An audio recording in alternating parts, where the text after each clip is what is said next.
So we're talking about how to effectively use LinkedIn as a creative. So that's leveraging LinkedIn, that's converting leads into clients, getting higher conversion rates, that sort of thing.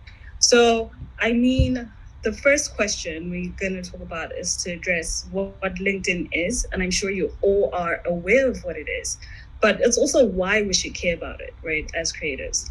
So when we looked at LinkedIn is the largest online professional network. They currently have over 800 million users. So to give you perspective, in Zimbabwe, there are 13 million of us. So multiply that however many times you need to get to 800 million. And the good thing is that LinkedIn is exclusively for business. So you're not really going to get like people who are going to like slide into your DMs like that, if you get what I mean, right? So it's either people going to like, professionally introduce themselves, or they're going to come to you with opportunities for connections and that sort of thing. So that is what makes it unique in the sense that, yeah, it's definitely a social platform, but everyone on for business, right? So the really you should care is because you're also a professional, right?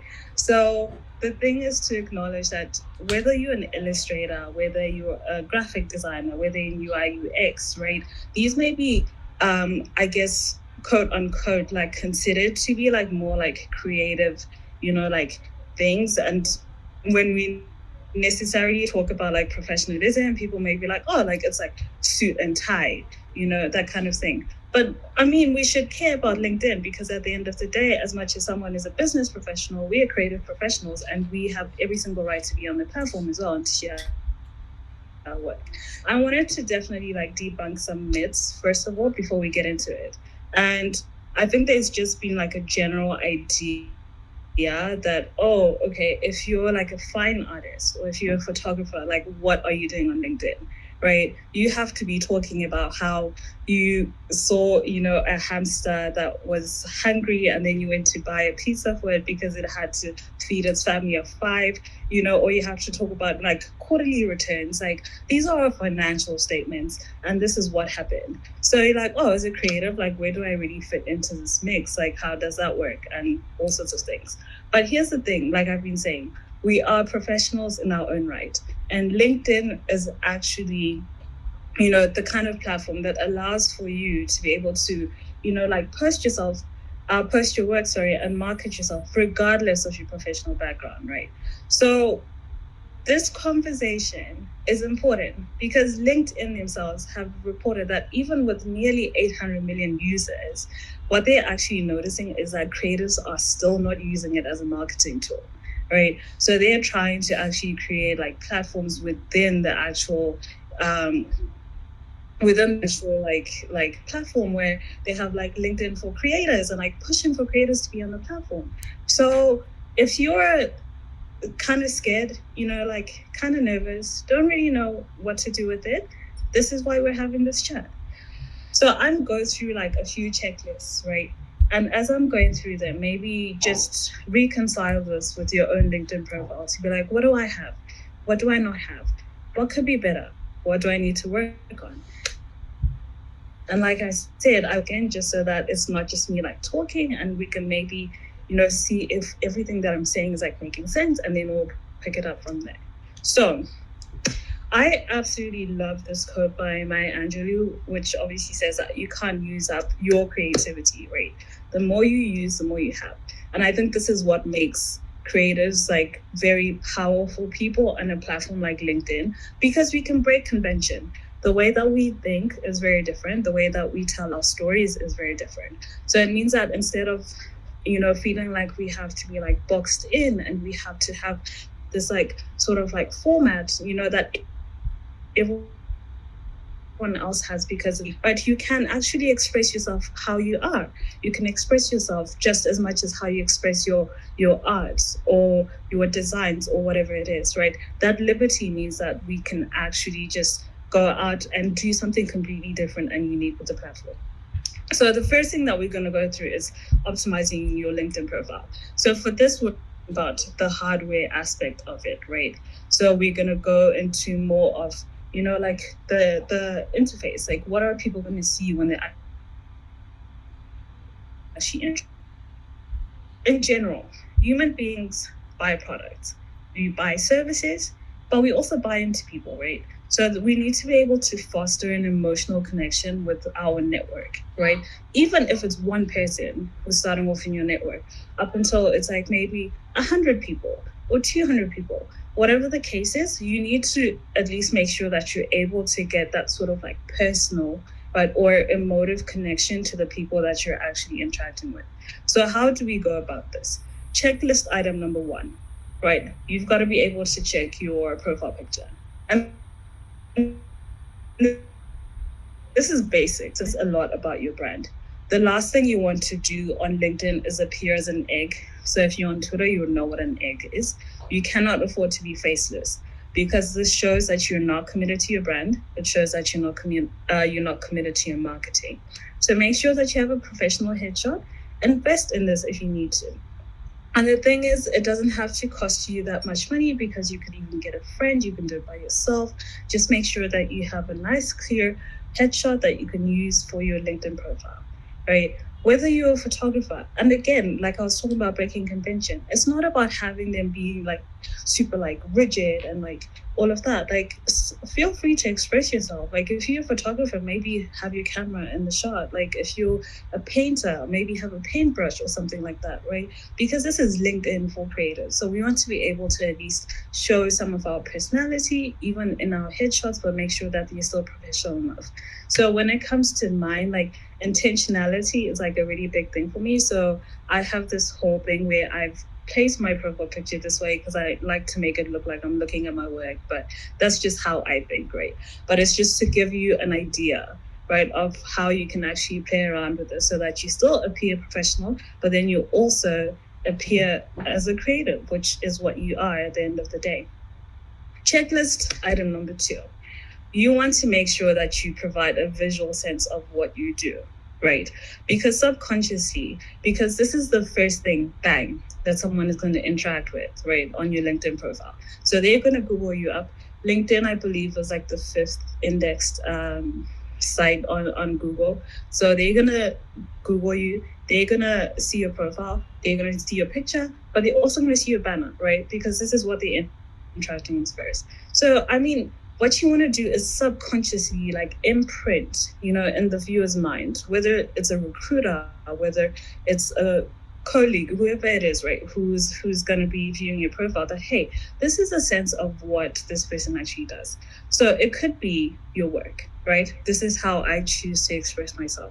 It could be, you in your workspace, right? So maybe it was a networking event that you did. It could be you in your studio, things like that. But at least like make it in such a way that it draws whoever's viewing it in to be like, okay, when I'm looking without even having scrolled through, I get a sense of what this person does. Checklist item number 3. You want to make sure that you use relevant words in your bio, right? And this is crucial because LinkedIn searches are conducted via keywords. So it's one thing for you to say, oh, Fungi Dube, graphic design. Right, it becomes another thing to say Fungi Dube, graphic designer, right? It becomes yet another thing to say Fungi Dube, packaging designer. So because it means that based off of your where you live and that sort of thing, if someone is wanting to look you up, they can actually search with keywords to say graphic designer, Harare, Zimbabwe. And all the profiles that have that in their bio are actually going to pop up. So make sure that you're talking about who you are, your role, and your industry. So what this looks like for me is I like to term myself a creative entrepreneur or solopreneur, but I am also an independent brand and visual identity graphic designer. So if someone is probably going to look for either independent, I do veer away from using the word freelance, or they're going to look for brand design or visual identity designer in Harare, Zimbabwe, right? They're going to be able to at least have my profile come up because I've optimized my LinkedIn for that. The other thing that you want to make sure you do as well is include your contact info. So this could be your email address to say that, hey, if someone is going to visit your profile and they want to have a quick chat with you without having to drop you a message, it's easily accessible, right? LinkedIn also has this feature where you can actually, like hashtag what you talk about or what you post about. So I post about brand and branding in general and anything to do with packaging design, because that is the kind of work that I do. Checklist item number 4 is that LinkedIn is definitely something you should leverage because it acts as both your CV and your portfolio in one. And I think that is absolutely genius, right?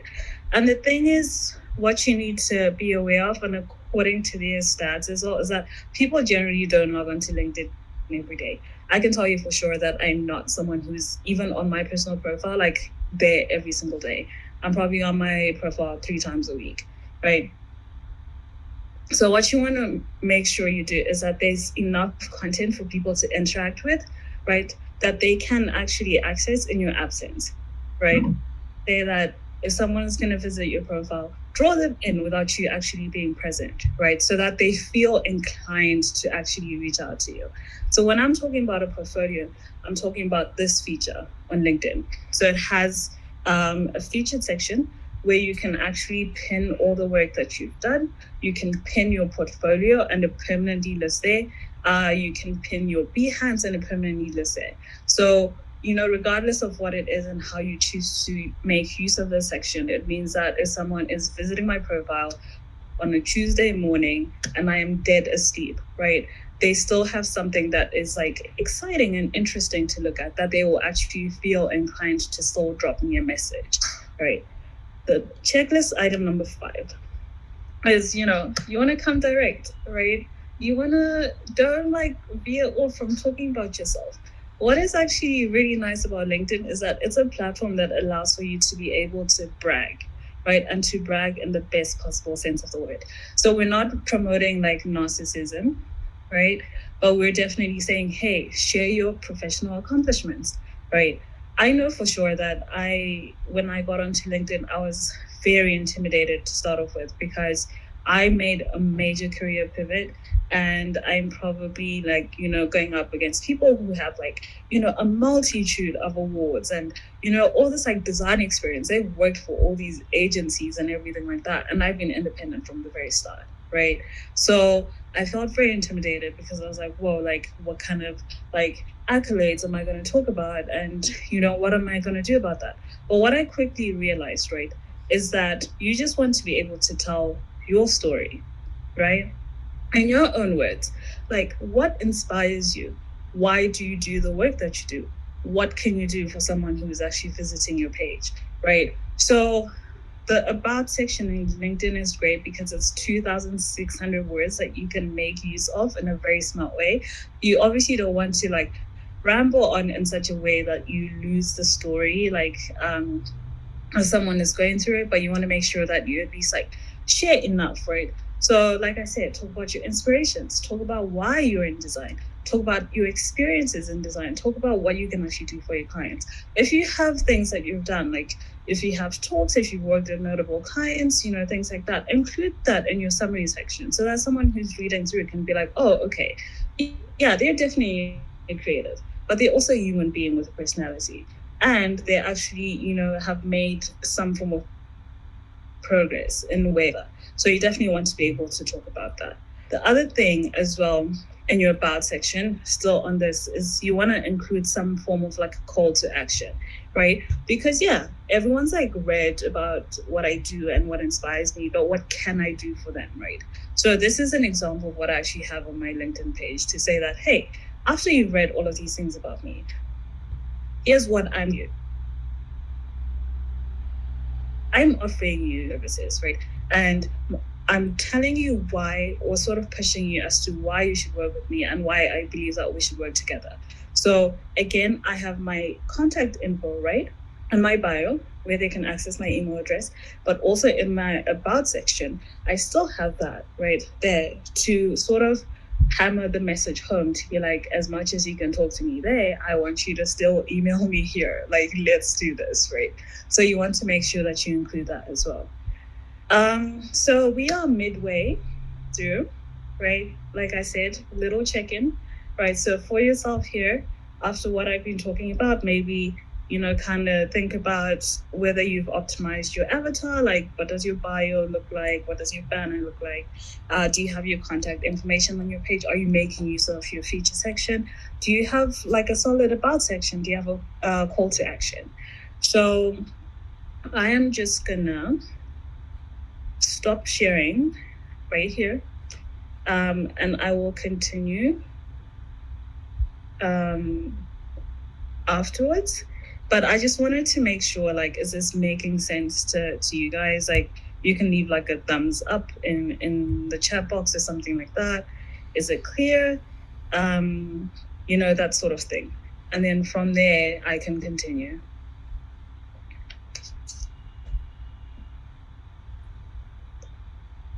Awesome, yay.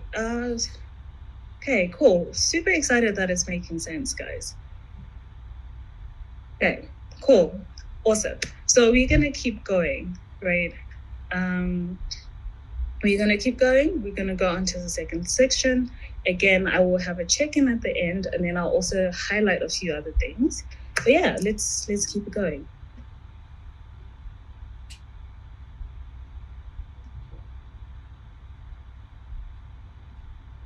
Okay. Kindly confirm if you can see my screen again. Little thumbs up as well will be good. Okay, awesome. Thank you, Sarah. Right, so moving on.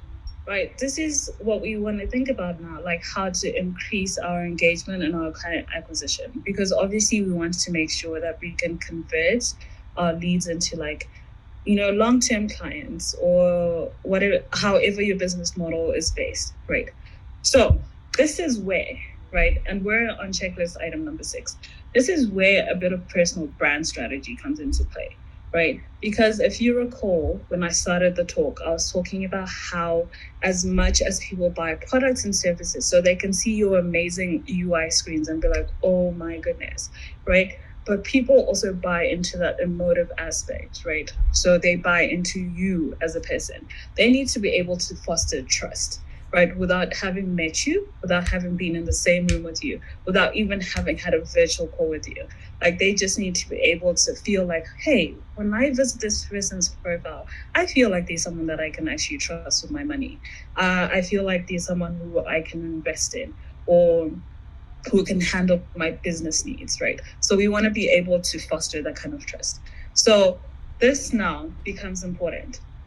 What are you saying, right? Who are you saying it to? And can they hear what you're saying, right? Here's the thing. There are so many of us who are designers, right? In whatever regard. There's so many of us who are photographers, so many of us who are illustrators. But what makes the difference, right? Especially when people are always talking about, oh my gosh, like the market is so saturated. How do I do this? Or you have people discouraging you and being like, oh, don't even do this because there are already way too many people doing it. But I believe that there's room for every single person because how I express my ideas, right, is not going to be the same way that Felix expresses his ideas or the same way that TK does it or the same way that Tom does it, right? Even though we may actually exist in the same space, whereby, given that example, maybe we all translate the African narrative in one way or another, right? But it's always going to be like conceptually different because our minds just process things differently.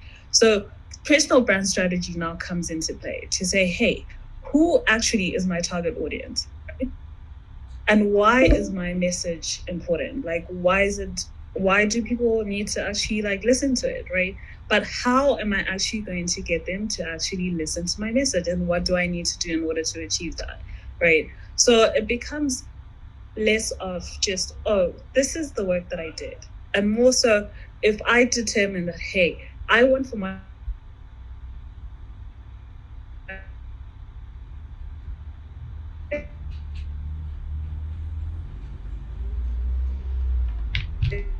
target audience in the post and how I sound, meaning the words that actually accompany my work, right? Everything that I'm showing is corporate folder. Here's a corporate website that I did. This is a fintech app that I created. How is it that, this individual or startup in skincare is going to know that you do what you do if how you have positioned yourself and your voice is not actually, something that they can hear and something that they can relate to.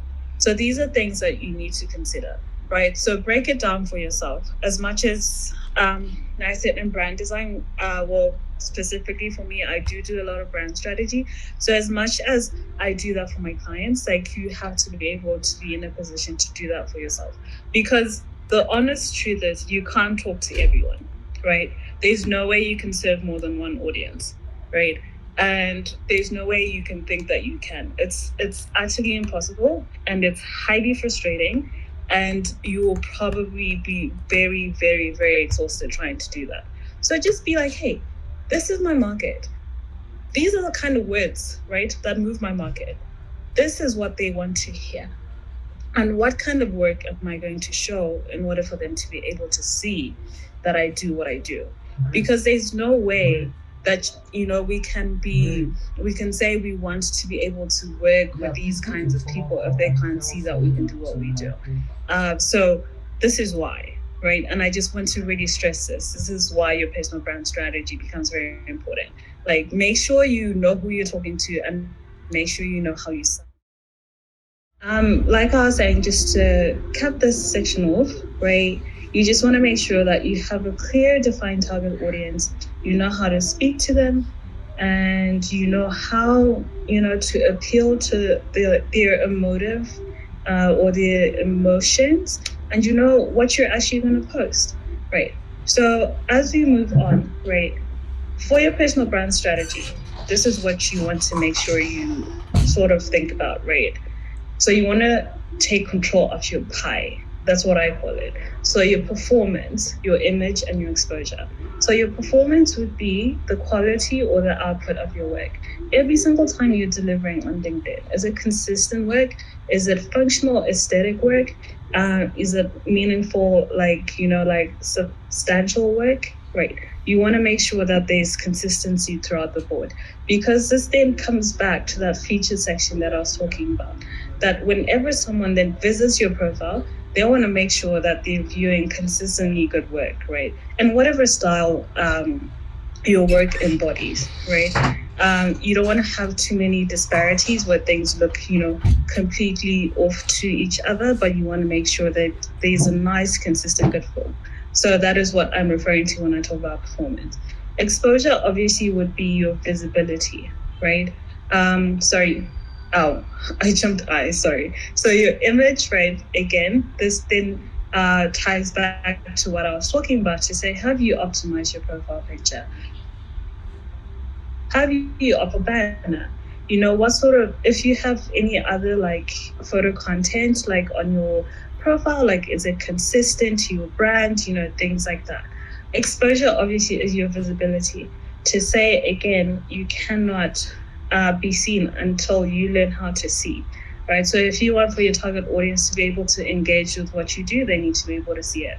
So that's just what that refers to.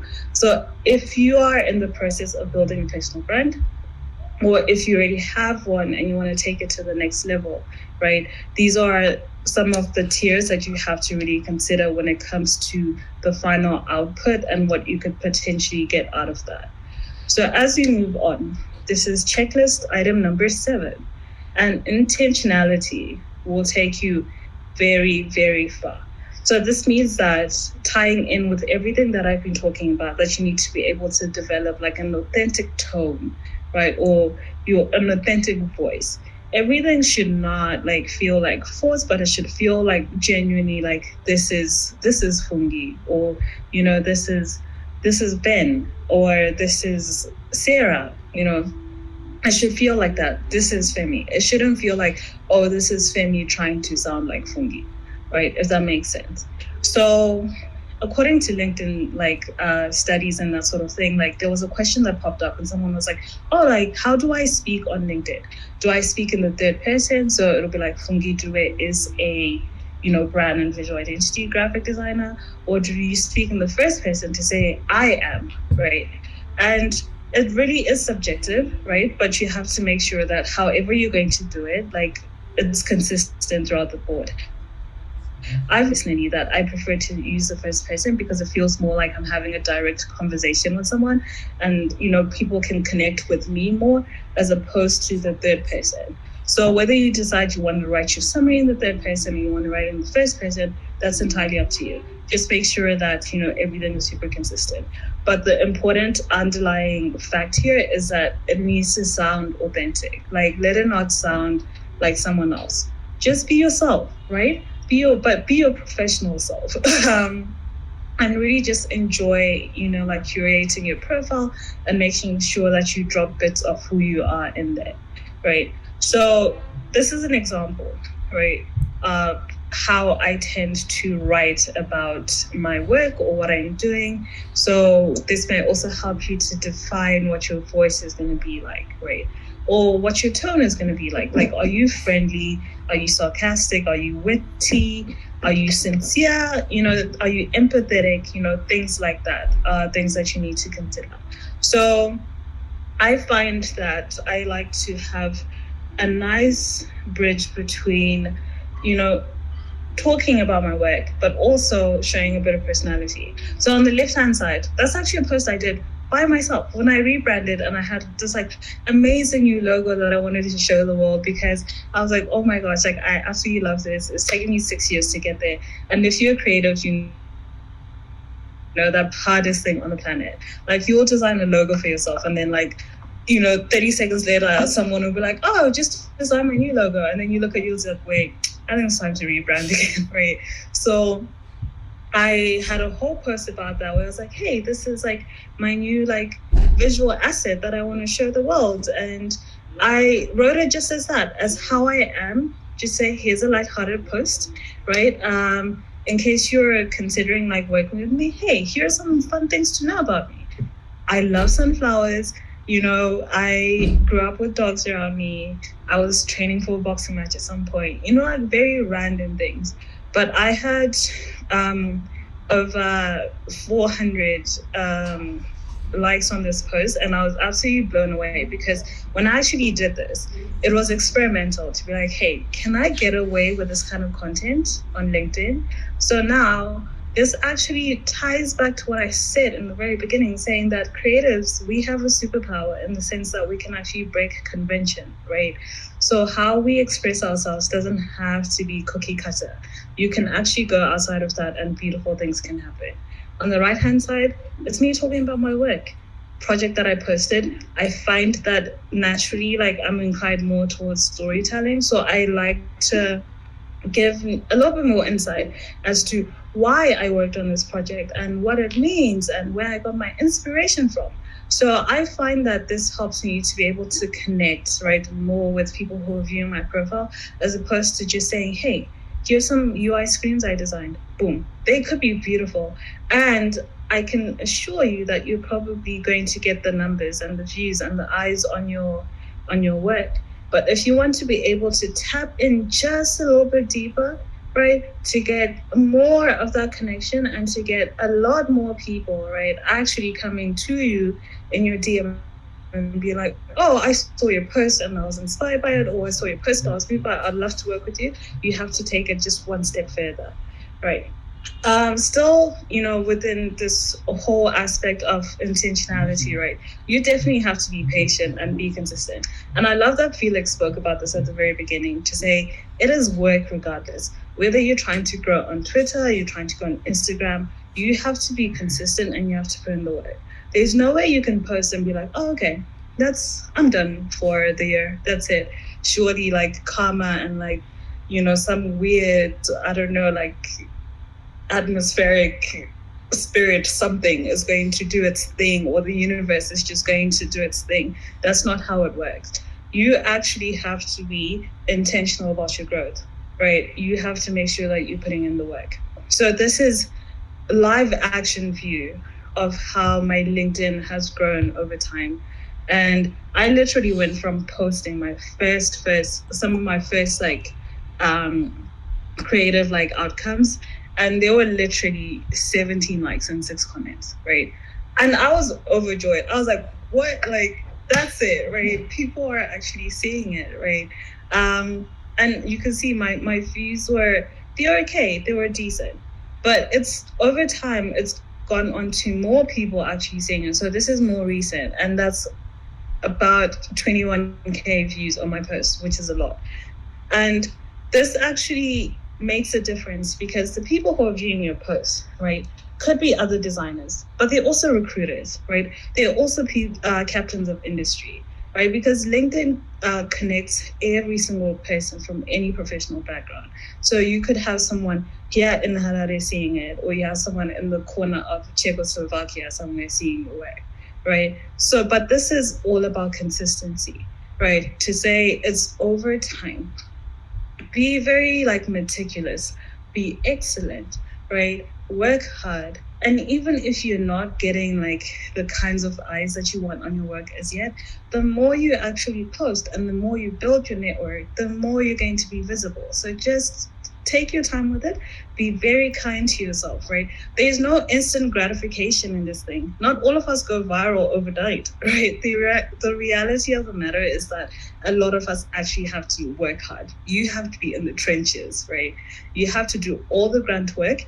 And only once you emerge from there is when you'll actually start to see some form of growth, right? It's the same thing as going to the gym.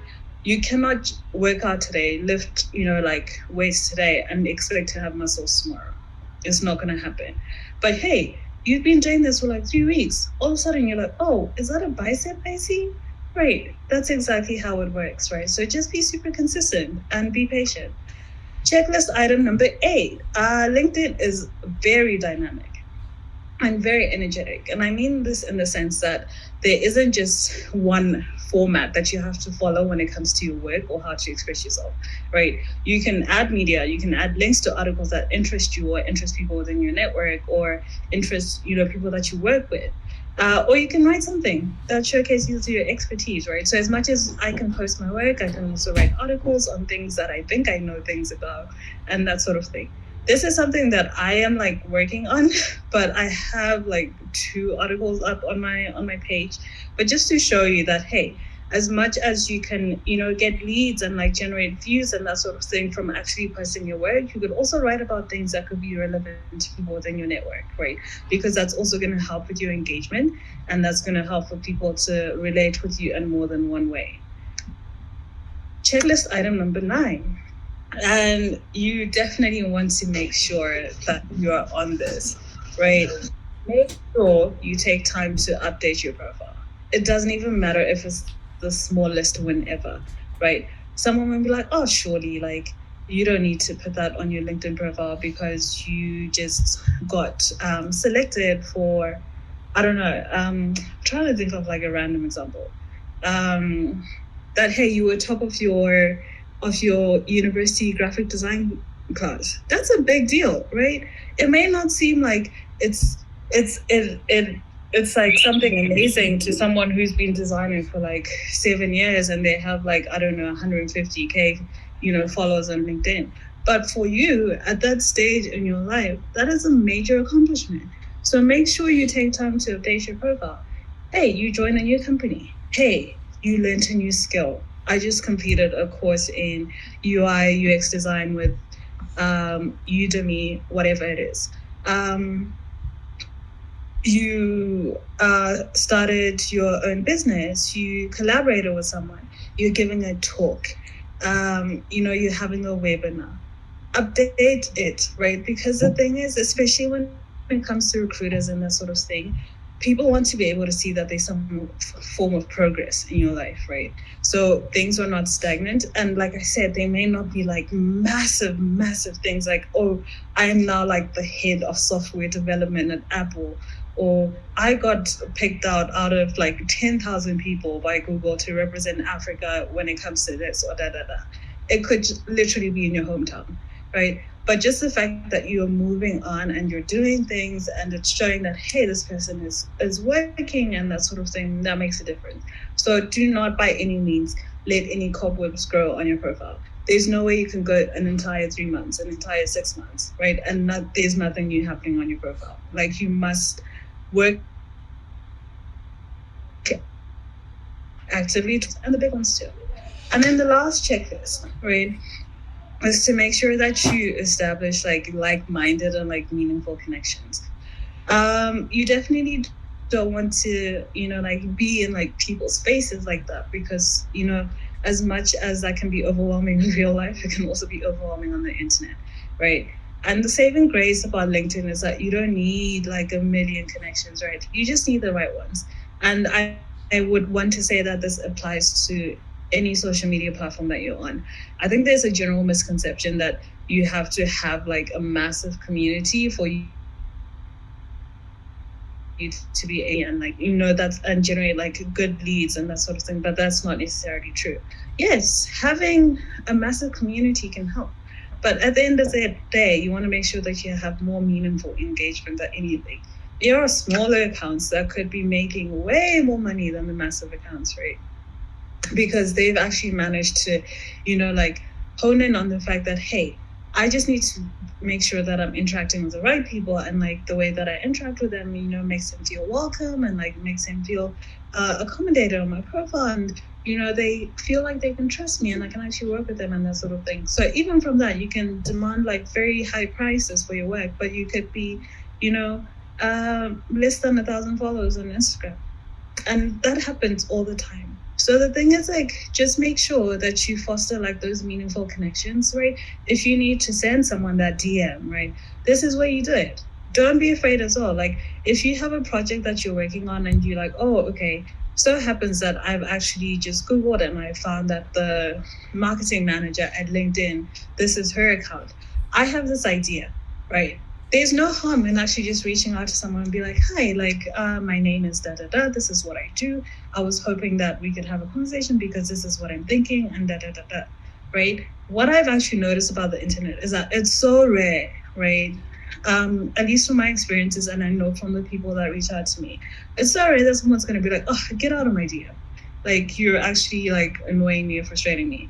Like, if they haven't got like, time, or like their schedule is like busy or that sort of thing, everyone seems to be quite nice, to be honest. They were like, oh, thank you so much for reaching out to me. Unfortunately, I can't help you at this present time, but maybe if we can talk from such and such a date, or things like that. So as much as I said, hey, people are not going to slide into your DMs like that in LinkedIn, this now is an opportunity for you to slide into other people's DMs if you need to, right? Because ultimately, at the end of the day, we want to work and post more and connect more with people, such that instead of us going out to look for them, they come to us, right? So we attract them, they come looking for us, right? They specifically are like, no, like, I want to be in Fungi's DMs because I want to talk to her about this specific project, right? So this brings us to our second check-in, right? We had our first one, we were talking more about like, like the hardware, right? So the outside appearance, like, what are people going to see? Like, how are they going to feel about that? How are they going to interact with this?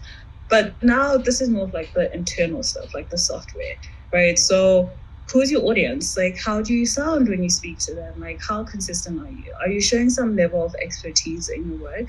So whether it's in, like articles that you're going to write on the side, whether it's just in the work that you're going to post as well, whatever it is, like, just make sure that you come across as someone who's actually like very competent and you know what you're doing, right? Are you updating your profile, right? Or are they cobwebs? And are you making connections? There's some other things as well that we can talk about on LinkedIn, like, that can help elevate your profile, like asking for recommendations or asking people to endorse you for a skill. I will be very honest and say that I don't have a lot of that on my profiles yet, but it is something that I'm working on doing. But even regardless of that, just because I've been able to put myself in a space where I'm very sure of the message that I want to get across, and I'm sure of the work that I post, right, that has been serving me well. But you can do all of that, right? So you can ask your friends to endorse you for a skill, whether it's logo design or brand identity design. You can ask clients maybe that you could have found on LinkedIn to be like, hey, can you just leave a little recommendation for me for when we work together and how you felt about the project, things like that. It could even be from your mentor. It could be from your university professor. It could be from your boss at work, right? Regardless of who it is, like, you can definitely do other things to make sure that you leverage your account and you build more credibility, right? So yeah, this now would be like the full list, right, of things that you need to consider, right? Things that you need to ponder on to be like, have I optimized this? Have I checked this? Like, do I need to change the way that I've written my bio? Like, do I need to include some form of context? Things like that. So if you need to take a screenshot of this, or if you need to, take a picture, whatever it is, I'm just going to give that like 10 seconds and then we can move on.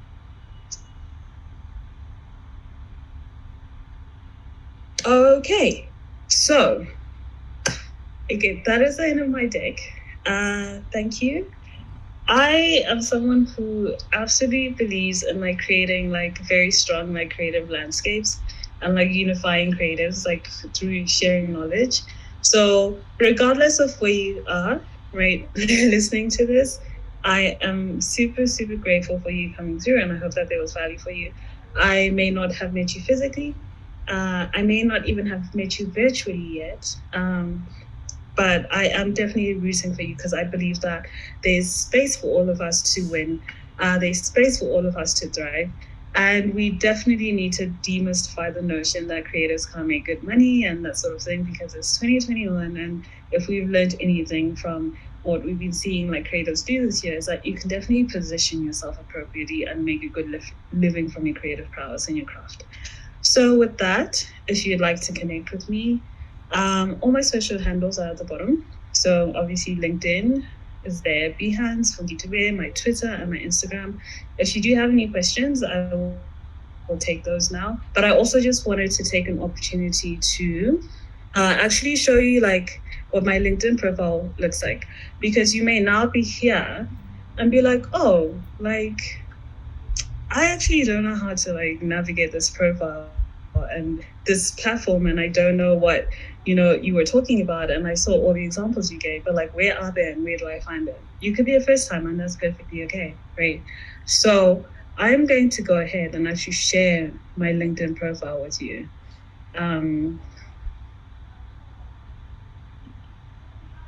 Again, a little thumbs up would be great if you can see what's going on.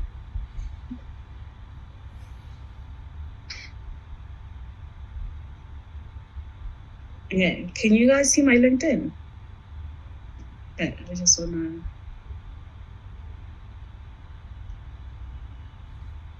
Okay.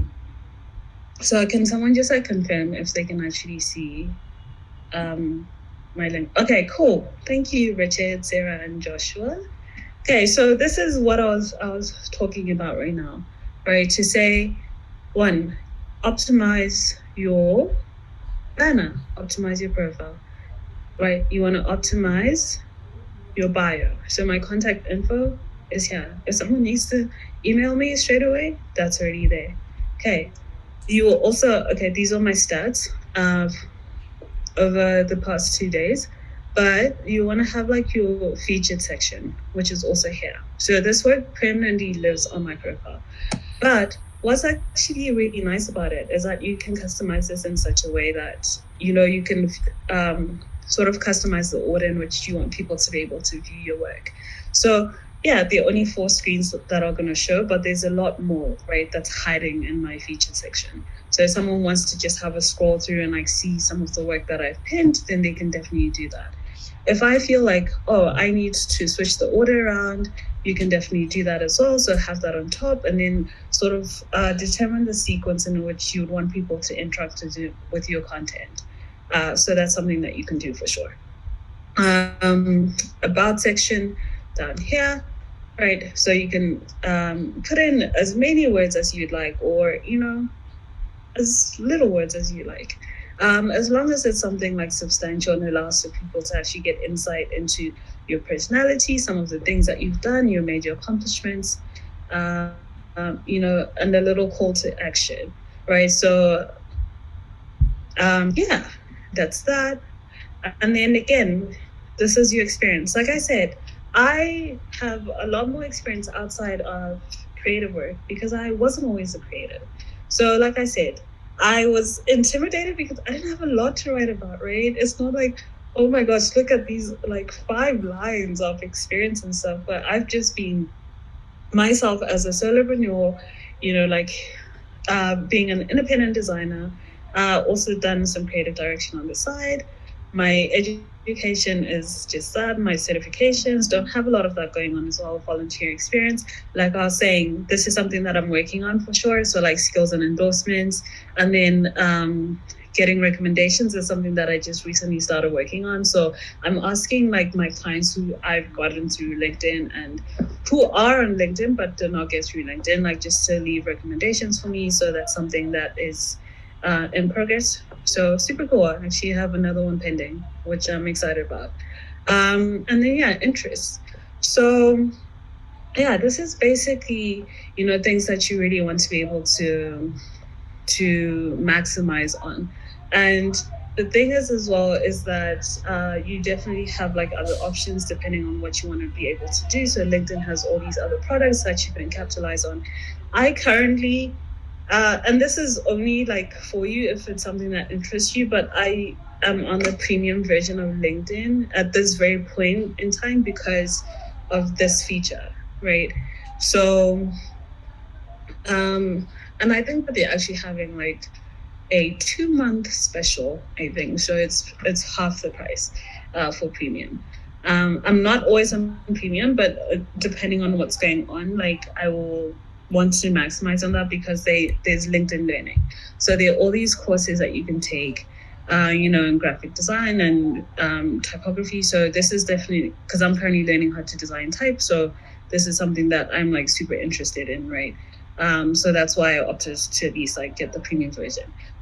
I mean, if you want to, it also allows for you to be able to see who exactly has like viewed your profile and where they are and everything like that. But yeah, that's pretty much what this would look like. So even with like posts and activities and stuff like that, you can actually go into you can go into your posts here and you can see all the stats for your post. So this also helps you like to determine like what kind of content is like doing well and what do I need to change and stuff like that. But you can see everything that I've posted, my work, talks, things like that, all of that. So if you want to do like even like articles, documents, all of that stuff, like you can do that on LinkedIn. But like I said, the moral of the story really is do what you feel is right for you. Because, and I'll reiterate this, being a creative like means that it's not cookie cutter, right? We're not going to all do the same thing. We're not going to express ourselves the same way. But just make sure that you define like your audience, you define your voice, you define the kind of content that you want out there, and just be like super consistent with it. Over time, right, you will definitely gain traction. The more you connect, the more visible your account becomes, and the more you're actually able to, get like proper leads and that sort of thing. So do the things, yeah? Like, don't be afraid of LinkedIn. Don't feel intimidated because like someone's like resume is like, like 10 pages long. It doesn't have to be like that, right? You can definitely maximize and make the most out of your LinkedIn as a creative. So with that,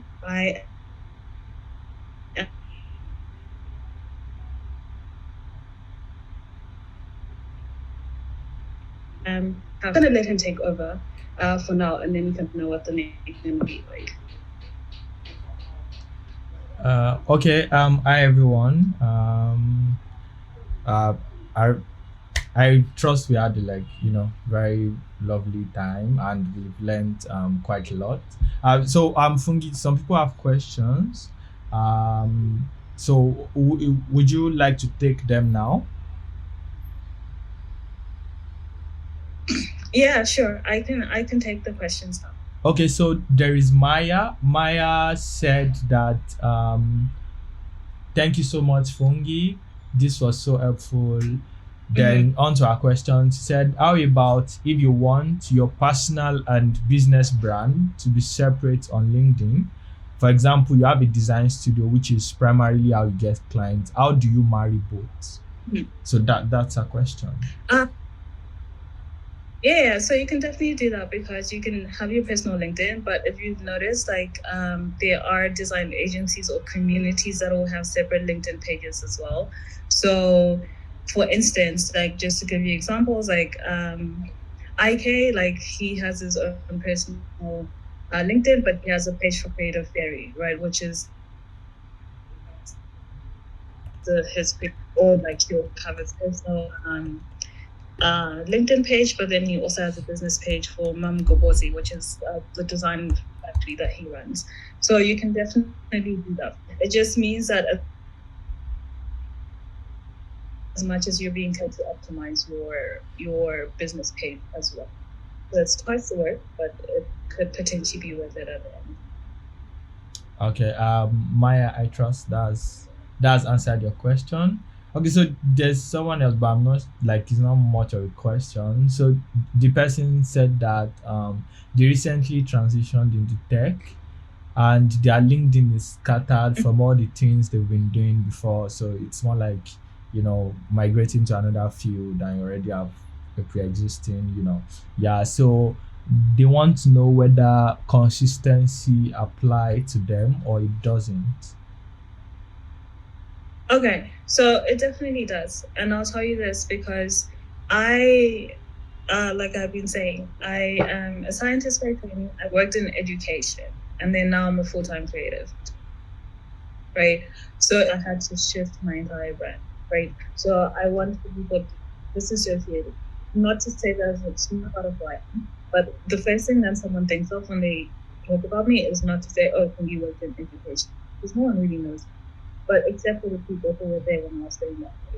So given that you have transitioned into one, to answer your question, consistency is very important, but capitalize, because if you already have like engagement or like a following, then just completely shift slowly from whatever it is that you're doing to your tech persona. So it means that it takes some posts down, if you need to take some tweets down. I completely took all my tweets down, right? Like I started from scratch. So yeah, that would be my advice for you. Okay. Yeah, I trust that answered the person's question. So someone else said they have this project that they've done 6 months ago. Would it be appropriate to still to post that on LinkedIn now? Like seeing as the project is 6 months ago, like would that make any sense? Yeah. Yes, because we didn't see it 6 months ago, did we? Right, you could even post work from last year. Like it's completely fine. Because the thing is like just what's the story that you're telling behind the post, right? That becomes more important. I don't think anyone is necessarily like interested to say, hey, at what day and what time did you work on this project? Like when did you finish it? Like who signed it off? Like no one is gonna ask for those details. All they want to be able to see is like they want to be able to see the work. So it could be from yesterday, it could be something you completed today, it could be something from 6 months ago, it could be something from last year. But as long as it fits into the mold of what you're doing and it's consistent enough, right, to the point that whenever someone sees that work with the work that you are doing now, they're like, yeah, that's definitely the same person. The quality output is high. Okay. There's no like rule as to the timestamp on the project. Just post your work. Okay. Someone said, how can someone who is antisocial leverage LinkedIn for visibility and client acquisition?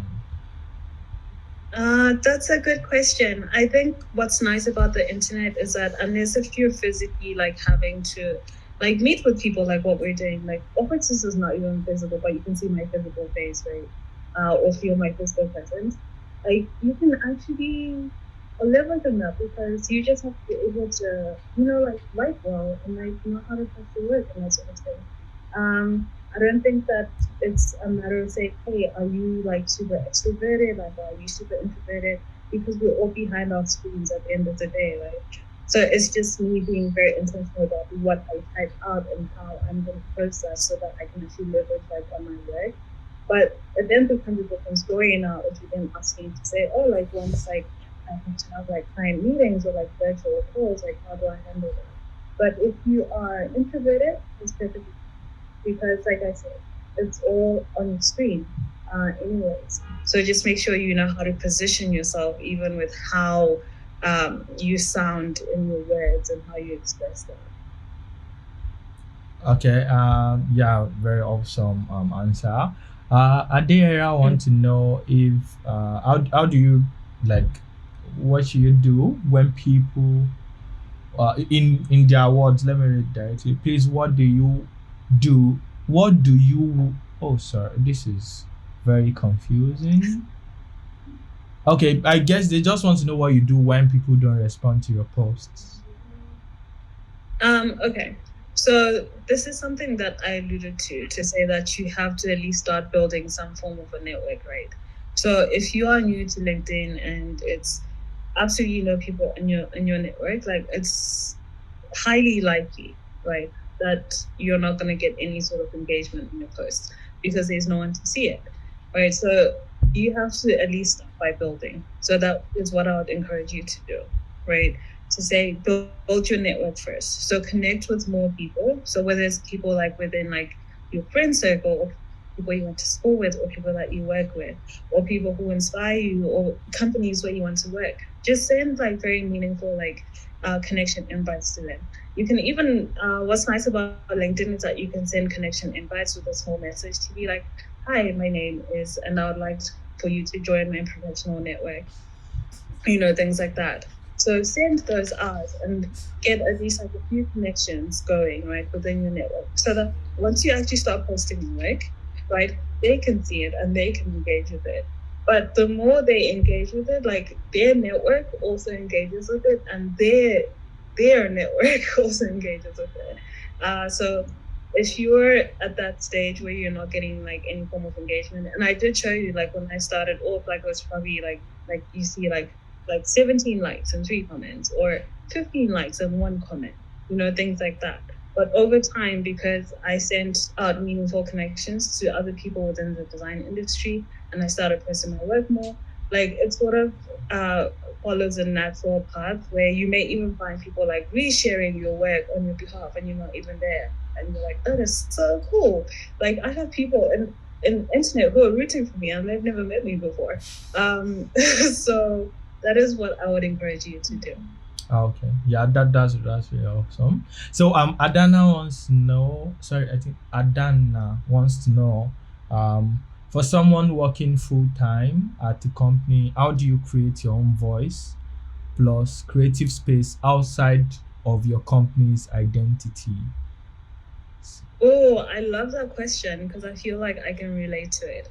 So, Adana, I only turned design into my full-time job towards the end of 2020.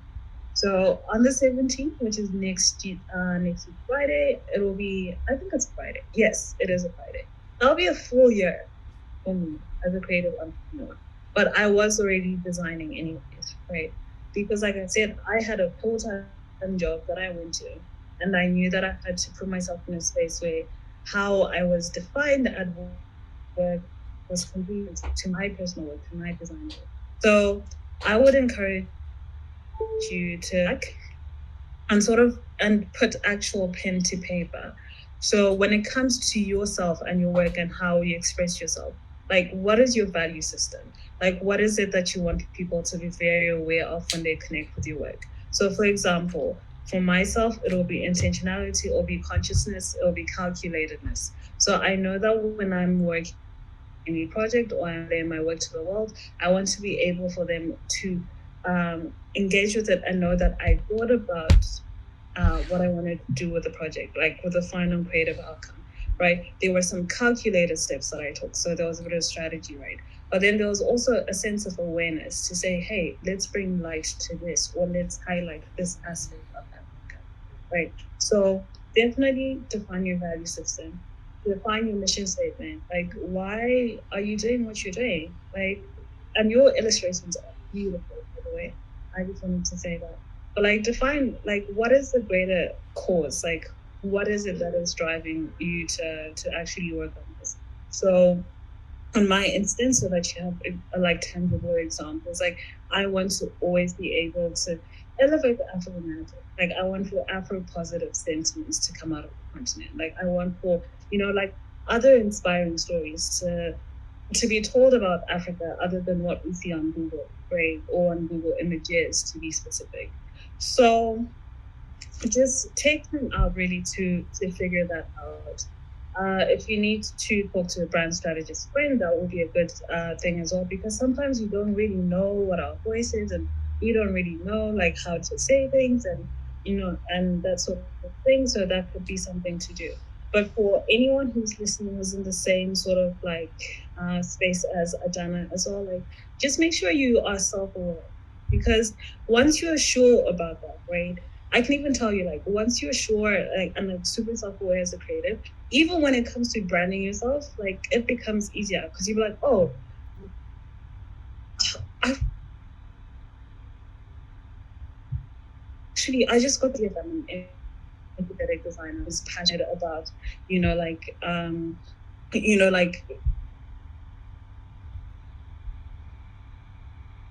working with your school life and right. So just make sure you do all the foundational grunt work. That's what I call it, because it's not like super like exciting trying to like know who you are and stuff like that. But like do that, and then everything else outside of that will actually come into play. So yeah, I hope that answers you. Yeah, cool. Adana says thank you with crying emoji. You're most welcome. Yeah, Khadija wants to know how you connect to people or find people to connect with.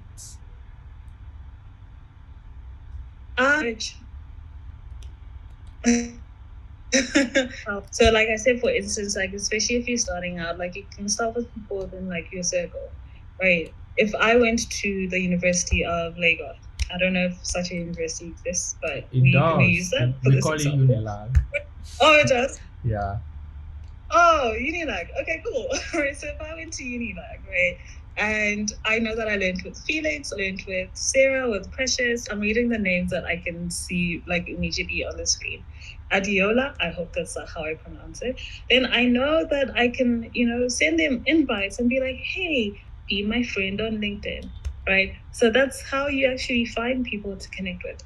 Or you could be in a position where you're like, oh, I've always wanted to work with the beauty bar, right? And you do a quick Google search and be like, oh, marketing manager, beauty bar. You're going to see all of the information pop up. Like if you Google people, like this stuff just, right? Because they do it every single day. Like it's all there. Like, okay. So just do that, Google, and be like, oh, okay, so I want to work with these people, right? So you connect with them and send them a connection invite. You can send them a little message alongside to say, hey, I'd like to join your professional network. I am a social media manager, and I've always been inspired by what you do with your brand. And I'm hoping that there'll be, in the future, there'll be an opportune time for us to be able to talk about a few ideas that I have, things like that. And hopefully, like with time and, just having like those kind of meaningful conversations, you can actually grow your network. So that's how I would encourage you to connect with people. Just as much as you can send someone a friend request on Facebook, or you can follow someone on IG, like you can definitely do the same thing on LinkedIn as well. Right. It's a social media platform, but the only difference is that it's more professional than other things. So yeah. Okay. Yeah. That's cool. Ayolua Falaye. I'm not sure I pronounce, but I know Ayolua is correct. She wants to know, or they wants to know. 'Cause I don't know the agenda. They want to know, that as much as they like posting their work, they get discouraged when they don't get engagement. They're asking if this is normal and how can they deal with it. Oh yeah, that is definitely normal. I think we all go through that, right? Where whenever we post something, we want for the entire world to engage with it and tell us how amazing it is and to validate us. And anyone who says that they don't need that, like I feel like you're lying, because it does feel nice to have people like support your work and tell you how nice it is and how good it is. But here's what I would encourage you, right? Is that as much as we want to seek validation from the world, we also need to be able to self-validate, right? So you not getting engagement or having people like your post is not a reflection of how good how bad your work is, right? Because your work is good regardless.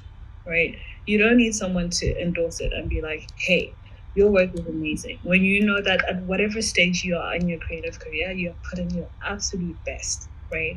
And that is your best offering at the time. So, like I've been saying, like you then need to sort of tap into what it is that could be causing for you engagement that you want, right? In other instances, the algorithm, right? But we're not going to talk about times than not, because we're not going to put everything on, like the back end stuff that we don't understand. I think it's just a matter of making sure that you build, right? And you can't build, right? And not also work on how visible you are. You may actually find that you are not getting any engagement because people can't see your work, right? And that's because you're not like being consistent and intentional about how you post. So I can't sit here, right, and say, hey, this is what I do. But there is not like a single trace anywhere else of what it is that I do. There's only one post about what I do, right? That's not going to work. And if anything, like when I was like showing you like my LinkedIn trajectory, to say it hasn't always been like this, right? And I may even post something tomorrow and it won't get as much engagement as the other posts have, right? But just because I took that initial step to be like, I need my work to be out there, because you cannot afford to be a creative in 2021 and not be online, right? Because that's what the business is, right? Regardless of me being here in Harare or someone being in Abuja or whatever the case is, like you should be able to get work anywhere in the world. And that's what the internet does. So just be consistent and be so patient and so kind to yourself, because it is something that takes time. It takes intentional building. And you are not, like I said, not everyone is going to go viral overnight. Other people just go from 0 to, I don't know, like 500K, right? They could be Uncle Waffles who posts like a video like dancing to Aduele, and all of a sudden like she's a hotshot. She's getting booked everywhere, right? That can happen, but chances are it may not happen, right? So it means that for us regular folk, like we have to work hard, and we have to be like, and I keep using the words intentional and consistent, because that really is what it's about. So don't be discouraged if it's just one like for now, because over time it's going to be 20, and it may even go up to 100. It may even go up to 5,000. We don't know what the future holds and how people are going to interact with our content. But just know that you're doing your best, and just be very patient and kind with yourself. That's very awesome. Okay, we have Ahmed. Yeah, Ahmed says most of the posts I see on LinkedIn are always about storytelling. How do you get enough engagement if you are not the storytelling type? So I love that. So, I mean, if you're not the storytelling type, because not all of us can write like emotional, like heart inspiring, like moving sort of like copy for our workflows. And that's okay. But you can actually think of how you are as a person. If you're someone who's analytical, for instance, you can talk about what the problem was and how you solved it. So, for instance, you could be, and that's storytelling in itself, because you could be a UI UX designer, right? Or product designer, whatever it is. And then you say, hey, I actually decided to create this app or this product because I noticed that in my community, there were a lot of school going children who did not have access to physical textbooks. But they recently installed a booster, and there's solar generated Wi-Fi power, and that the kids can access. So because of the expense, like buying physical book, I decided that I needed to create like an easy, like to use app that kids from age 6 to age 12 can make use of, right? And can actually like learn through that or whatever, right? I know my examples all over the place, but I hope that like the general like message like sticks. So it doesn't have to be, and I know like a lot of the times like that kind of content can also be like a little bit jarring. Like I know people make fun of it, and I'm like, oh, we just went from LinkedIn and someone was like, I encountered a homeless dog, and you know, I had to get it a blanket and bring it home, and that's how I ended up feeding 5,000 people. Like those kind of stories, because those kind of stories, like we see them all the time, and it's not even to refute any of them, because I'm sure, or I'd like to believe that most of them are true, but that kind of narrative, right? Not all of us can do that. So basically, just to summarize, what I'm saying is that tell stories in your own way. If you're an analytical thinker, show the problem or present the challenge and talk about how you solved it. If you're someone who is a little bit more emotional, then you can talk about that. If you are someone who needs to break down the steps to say, this was my thought process from A to B. I sketched this out. You can show your sketches, and then I went on to vectorize it, right? Which is not even like a big story to tell us, like, what is the meaning behind this or whatever. It's just like, hey, these are my sketches. This is the vectorized version. This is the final output. This is how I implemented the colors. And boom, there's the logo. Done. Right? There's no, I looked into it and I read like 20 books and I spoke to 50 prophets and this is the story that came out. Like it's just what it is, right? So just lay it out as it is. Say I went from this step to that step to that step, and this is the outcome. Done. That's a whole story itself. Because it helps for someone to know that this is how this person was thinking about it. This is how they went about it, and that's the outcome that they got, and it looks great. So yeah.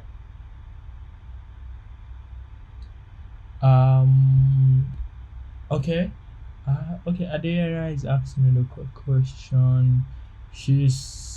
They said, I want to ask, from your experience, does improving the mock-up of your design or the way you present them increase your post engagements? Yeah, I reckon, because I mean there's still a visual aspect attached to this, right? So as people in general, we consume content through our eyes as well. So I think just having like, and I want to refrain from the using the word pretty, but like having like beautifully laid out, um, like, yeah, beautiful laid out work, very like well composed layouts and that sort of thing. That's definitely like gonna take you a step further, because that helps to also like garner confidence in whoever is going to interact with you, because they can be like, oh, like this person has a good eye, like they understand the fundamentals and the basics of like design, or they really understand like how to mix colors well, or they understand color grading, or they understand how to really get like the camera settings like right and to achieve like this beautiful effect, right? So definitely, right, not even limiting it to design mockups or anything. With all the creative work or your area of creative expression, you definitely want to make sure that you enhance like the visual like interaction or engagement that people are going to have with that by like putting together like aesthetically pleasing elements. So it definitely does. I mean, just think about it in life, right? Even with cars that people are attracted to, people that people are attracted to, um it's a thing. So yeah, it will definitely increase engagement. Awesome. Okay, so who, like, I think that happens to be the last question in the comment section. So if you have a question, now would be the time to drop it. And in the absence of questions, then I think we should, uh, thank Fungi for making the time to show up and share our knowledge with us. Um, this has been a really amazing time. Sorry, we had to like pop from one video call to another, but like the transition was not that problematic. Um, so yeah, thank you, Fungi. Oh, someone is asking, how do you sustain your inspiration?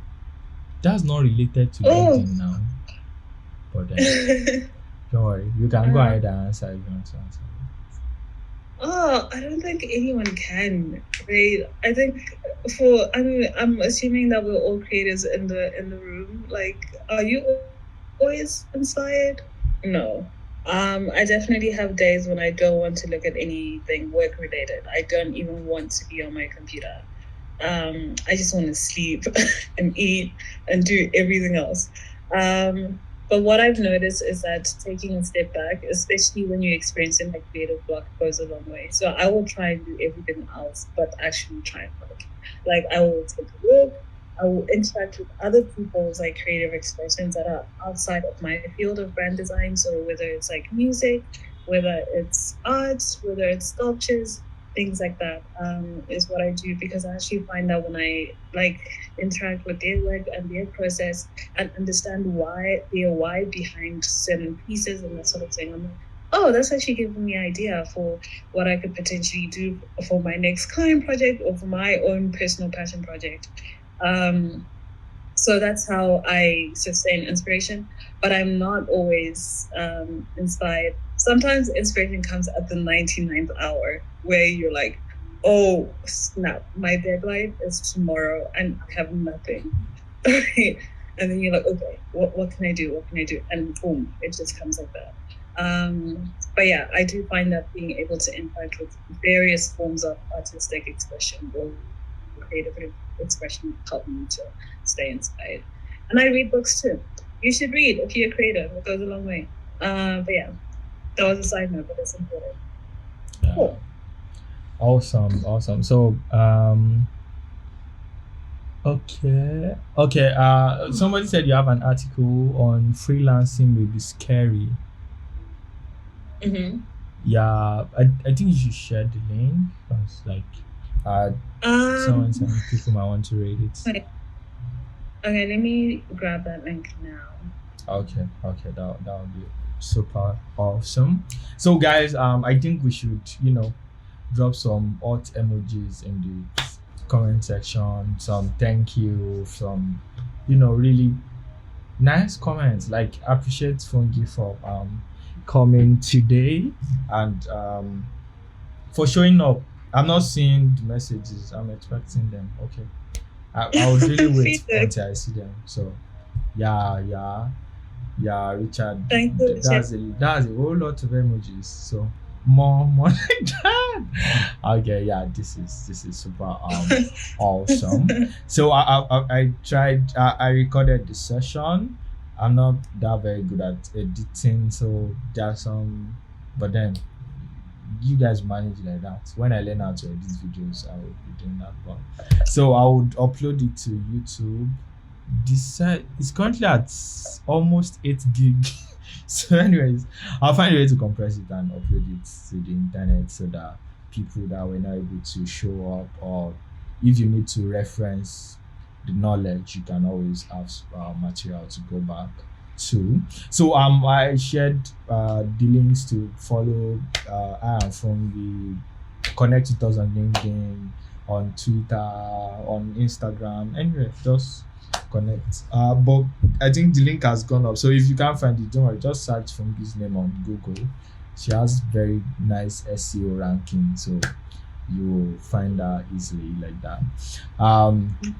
Yeah, it's been my utmost pleasure organizing this. Yeah, we reply DMs. Fungi replies DMs. Yeah, I know, because like that's like how we met. She posted this. Yeah. She posted this design. Yeah, there's this chocolate. Yeah, there's this chocolate design that she did last year that has like illustrations, African illustrations and all on it. So I saw it. Then in my usual manner, I went under the post and wrote that she should come and mentor me. And they said, oh, that's cool.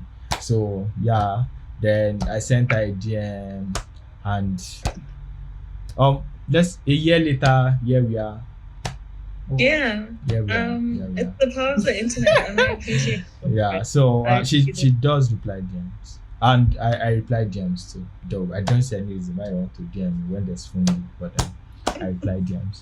So yeah, feel free to whether it's email, Twitter, don't send me a message on Facebook, Instagram, LinkedIn, message Fungi. She will be there and she would answer you at her convenience.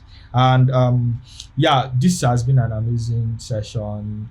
I hope we can actually have more of this, because this knowledge is needed in the ecosystem so that like people can level up. We have to eat this design money together, Yeah. So please, if you know where they're sharing design money, please connect me. I want to eat more. Yeah, so I'm open to eating design money, please. So I see people like Timmy, Jobo Singh. I think Great has left. A lot of awesome people that I know, and some of you that I don't actually know, that were just, this is like our first encounter. Don't worry, feel free to reach out, say hi. Don't be a stranger if you see us in real life. And if you go to Zimbabwe, please, you can stop by Fungi's house. She'll make food for you. I Yes. promise. So yeah, it's been nice connecting with every one of you.